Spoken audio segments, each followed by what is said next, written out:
अवधूत चिंतन श्री गुरुदेव दत्त श्री स्वामी समर्थ महाराज की जय। उद्या नवीन वर्षातील पहिला शनिवार, त्या दिवशी तुम्हाला काही उपाय करायचे आहेत। ते कोणते पहा। मुलांच्या आयुष्यामध्ये खूप अडचणी कष्ट येत असतात। कितीही प्रयत्न केले तरी ते सफल होत नाही। करिअरमध्ये अडचणी येतात तर हे नजर दोष म्हणा, नाही तर प्रकृतीची काही रोखली आहे त्याचा मुलांच्या आयुष्यावर परिणाम होतो।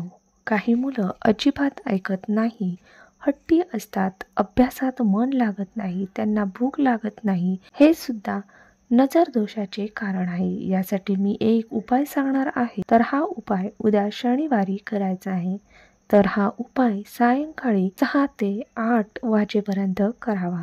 तर जे कोणी हा उपाय करणार आहे त्यांना मासिक धर्म नसावा। मुलांना हात पाय तोंड धुवायला सांगणे, तसेच घरातील स्वच्छता झाडून घेणे, देवाला दिवा लावणे, तुळशीला शुद्ध तुपाचा दिवा लावणे, या सर्व गोष्टी कराव्या। मुलांना पूर्व दिशेकडे तोंड होईल असे बसवावे।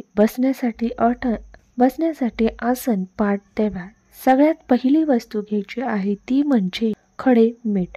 खडे मीठ आपल्या शरीरातील नकारात्मकता शोषून घेते। त्यानंतर दुसरी वस्तू म्हणजे मोहरी, काळी किंवा पिवळी असेल तर चांगले, कारण पिवळी मोहरी नकारात्मकता खेचून घेते। लाल रंगाच्या मिरच्या देठा सहित घ्यावे, ते सुद्धा 4-5 संख्येत घ्यावे। चौथी वस्तू म्हणजे चिमूटभर काळे तीळ घ्यावे।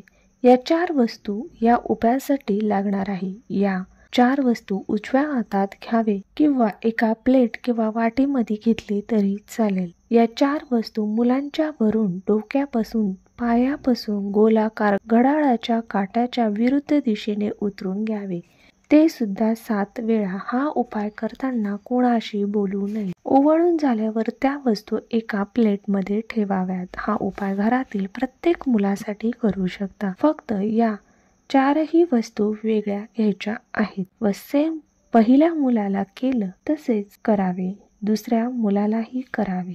हे उतरून टाकल्यानंतर घराच्या बाहेर चुलीमध्ये ते जाळून टाकावे। जर चूल नसेल तर गॅलरीत किंवा घराबाहेर एका मातीच्या भांड्यामध्ये 2 कापूर प्रज्वलित करावे, त्यामध्ये ह्या सर्व वस्तू टाकाव्या व त्यानंतर जी रक्षा उरेल ती झाडांच्या मुळाशी टाकावी। हा उपाय नक्की करावा, मुलांसाठी फरक जाणवेल।